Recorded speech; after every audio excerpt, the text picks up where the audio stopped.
The most ruthless genocide in history wasn't carried out with swords. It was carried out with wombs.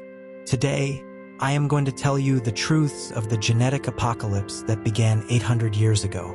And the person at the head of this apocalypse is much more ruthless than you think. Genghis Khan. What you are about to hear will freeze your blood. Currently, 1 out of every 12 people on Earth still carries the mark of that atrocity. 16 million people are living under the shadow of a single man. This is the story of an empire where women's bodies, not countries, were invaded. And finally, how one woman ended this curse with a hairpin. This is a story of war, revenge, and a genetic curse. This event began 800 years ago on the boundless steppes of Mongolia. There was a man. His name was Temujin, the famous Genghis Khan. You know his story. He built the world's largest empire. He razed armies to the ground. But I will tell you something you don't know. Genghis Khan's empire was not built on the countries he conquered or his property. That empire was built on the wombs of women. Now listen to me carefully, because the number I'm about to give you concerns 1 out of every 12 men in today's world. A full 16 million men. Yes, you heard that right. A full 16 million men today still carry the genetic signature of that horrible campaign, that systematic terror. This is not just a genocide story.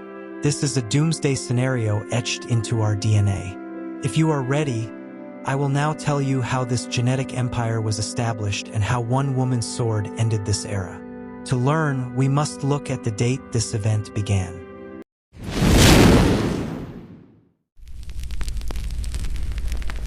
It all began with a love story and ended with a horrific betrayal.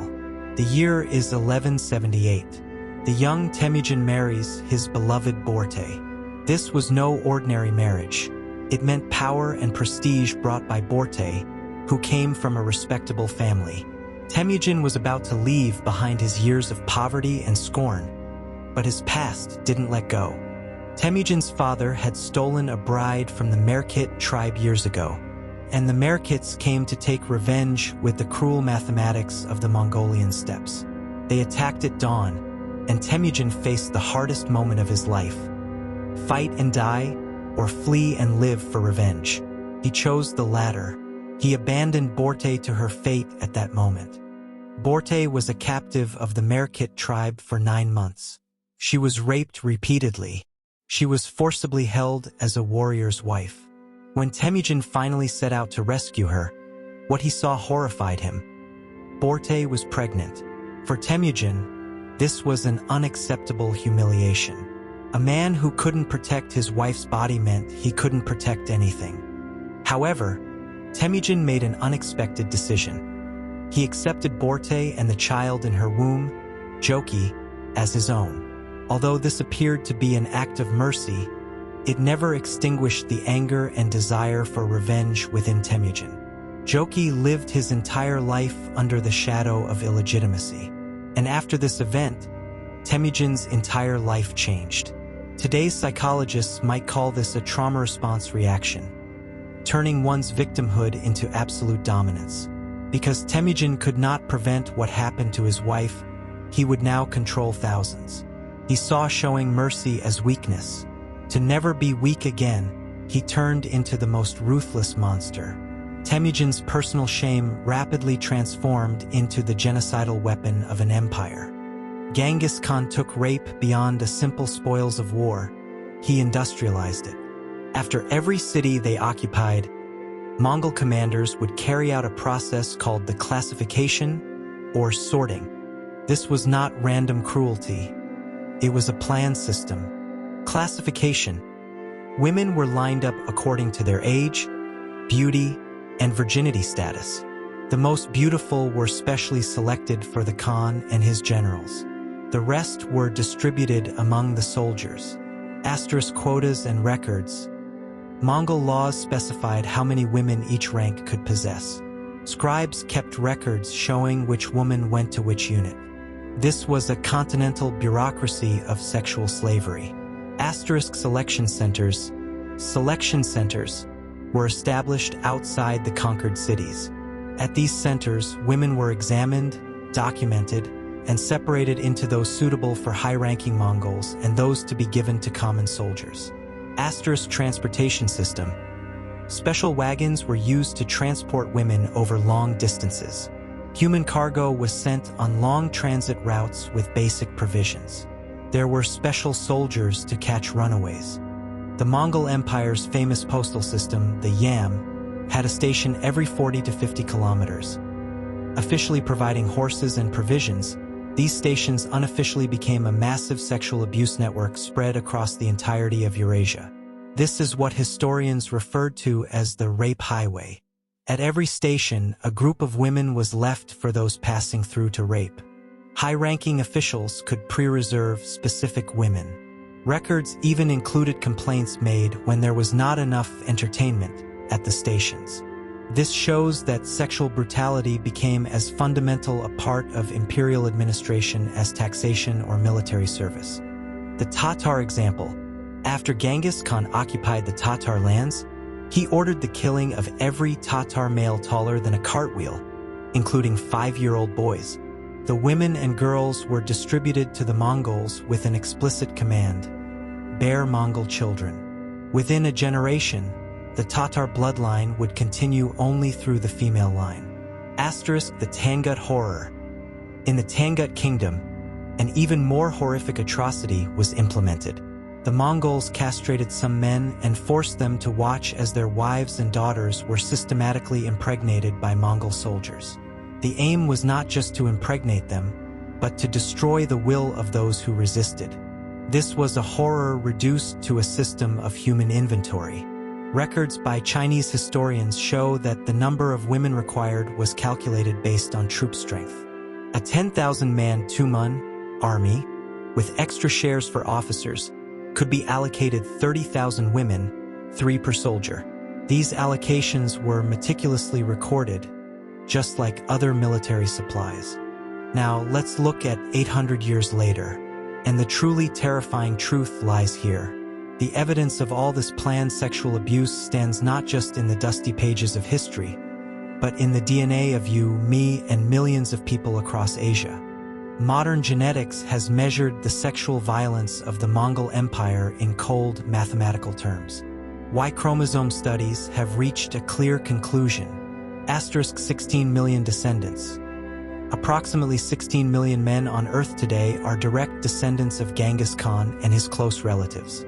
This means about 0.5% of the global male population, or 8% of the men in the geographical area of the former Mongol Empire.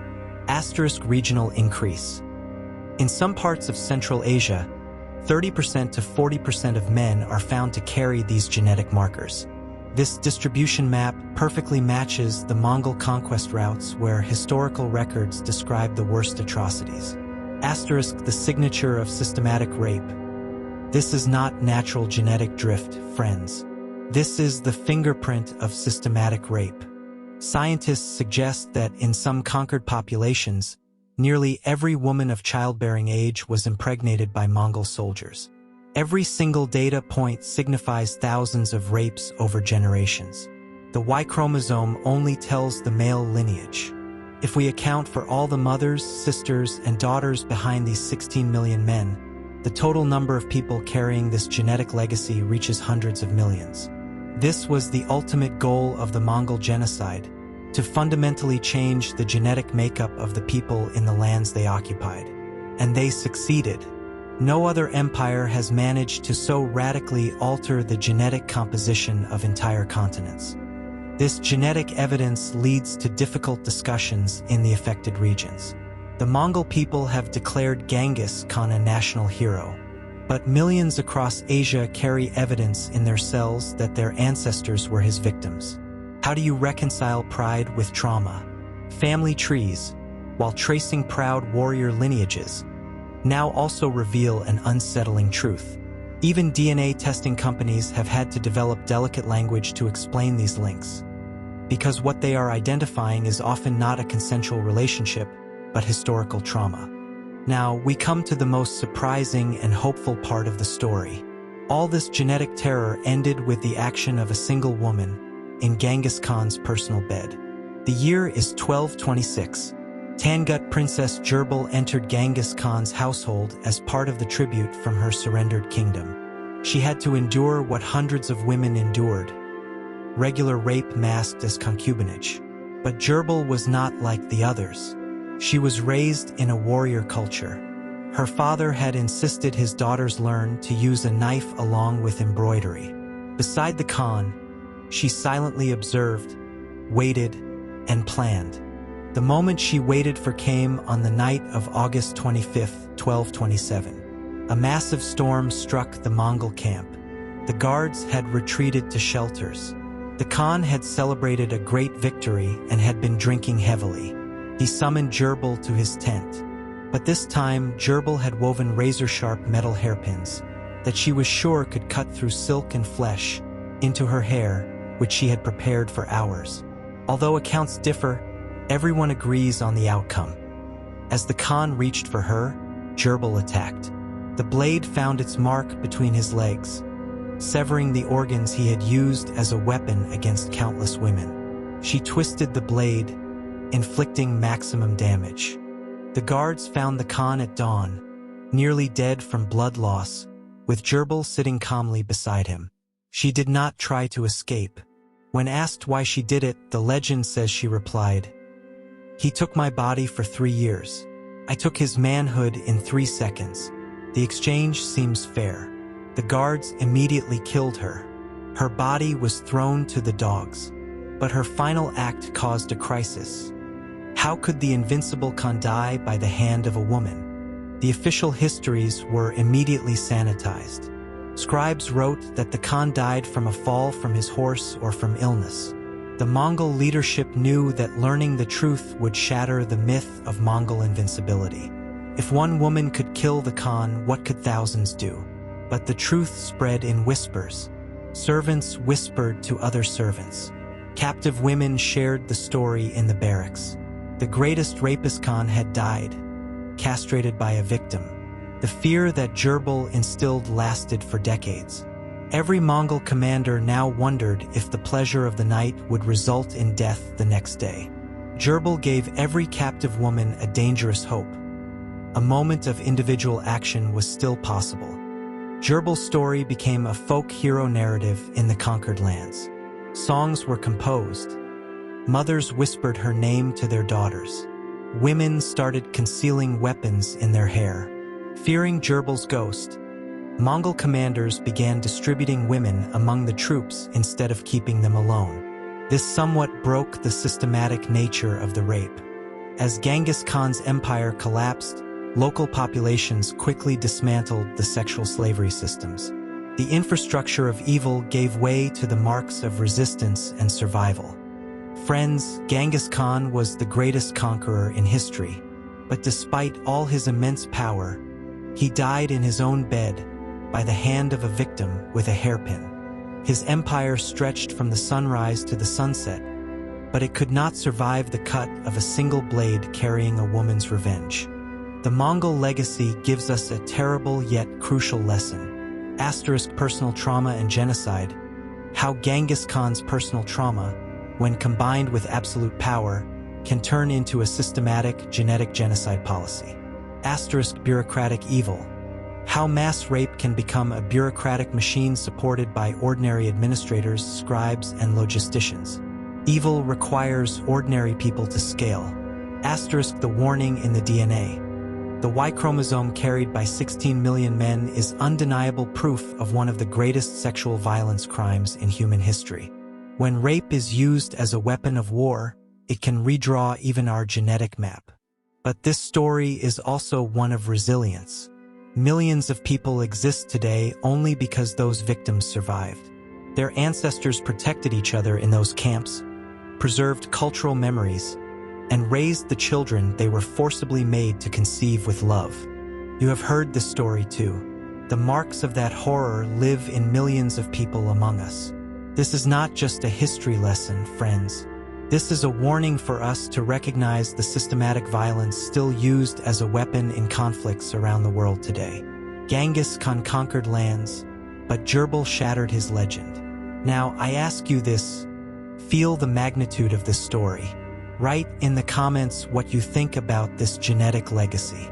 Tell me how this dark knowledge changes your perspective on the use of rape as a weapon in today's conflicts. Don't forget to like and subscribe. See you in the next dark secret.